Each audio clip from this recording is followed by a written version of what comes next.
dividen residual. Oh, yang kemarin baru dijelasin itu. Iya, pengertiannya aja aku nggak tahu. Oh, aku jelasin ya. Iya dong. Jadi penjelasannya itu kayak gini. Saya akan menjelaskan mengenai kebijakan dividen dan residual. Apa itu kebijakan dividen dan residual?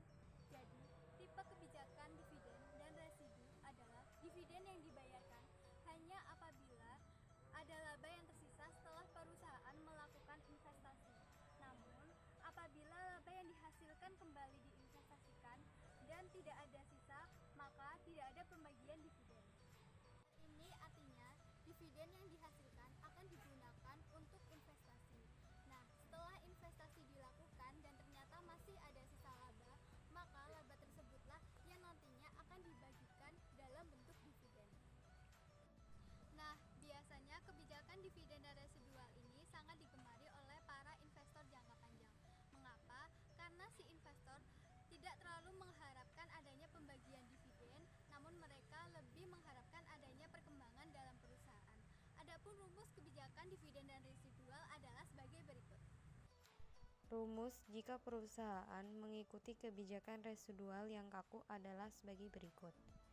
Dividen sama dengan laba bersih dikurangi laba ditahan yang dibutuhkan untuk membantu mendanai investasi baru sama dengan laba bersih dikurangi rasio ekuitas sasaran dikalikan dengan total anggaran modal.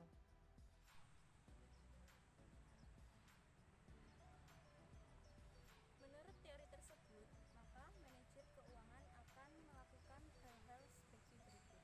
Yang pertama yaitu menetapkan penganggaran modal yang optimal, sehingga semua usulan investasi yang mempunyai NPV positif akan diterima.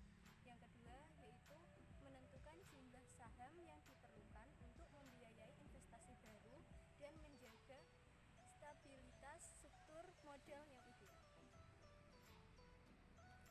Yang ketiga yaitu menggunakan dana internal untuk membiayai kebutuhan dana dari saham tersebut.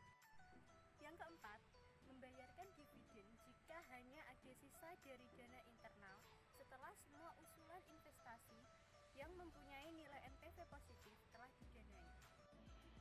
Oleh karena itu, dengan cara menggabungkan kebijakan dividen residual dan pembayaran dividen yang stabil, itu juga dimaksud dengan kebijakan smooth residual dividend policy. Dalam perusahaan, biasanya menggunakan metode ini. Yang pertama, dengan cara memperkirakan kesempatan dan pendapatan investasi dalam jangka waktu yang panjang. Misal itu sekitar 5-10 tahunan. Yang kedua, dengan cara menghitung rata-rata sisa kas yang bisa dibagikan sebagai dividen dalam jangka waktu tertentu. Yang ketiga, dengan cara menetapkan rasio pembayaran dividen dalam jangka waktu tertentu juga. Dengan demikian, kebijakan smooth residual dividend policy juga bisa digunakan untuk memperkirakan target pembayaran rasio dalam jangka waktu panjang, bukan hanya dalam jangka waktu tertentu. Model residual ini berkembang karena perusahaan lebih senang laba ditahan daripada menerbitkan saham baru untuk memenuhi kebutuhan sendiri. Alasannya, menerbitkan saham baru menimbulkan biaya emisi atau flotation cost. Menurut teori signalis hipotesis, penerbitan saham baru sering salah artian oleh investor bahwa perusahaan kesulitan keuangan sehingga menyebabkan penurunan harga saham. Pada prakteknya, ada perusahaan yang menggunakan residual dividen di mana dividen ditentukan dengan cara mempertimbangkan ke tempat investasi. Mempertimbangkan ke tempat investasi perusahaan, mempertimbangkan target struktur modal perusahaan untuk menentukan besarnya modal sendiri yang dibutuhkan untuk investasi. Memanfaatkan laba ditahan untuk memenuhi kebutuhan modal sendiri tersebut semaksimal mungkin. Membayar dividen jika ada sisa laba. Teori ini menjelaskan bahwa perusahaan dengan tingkat pertumbuhan yang tinggi cenderung jarang membayarkan dividen atau memiliki rasio pembayaran dividen yang rendah dibandingkan dengan perusahaan yang lambat. Perusahaan dengan tingkat pertumbuhan yang tinggi akan menahan pendapatannya untuk membiayai proyek-proyek investasi, sehingga dividen payout-nya relatif kecil. Sedangkan perusahaan yang memang sudah besar tidak perlu lagi membiayai proyek-proyek investasi, sehingga pendapatannya lebih digunakan untuk membayarkan dividen.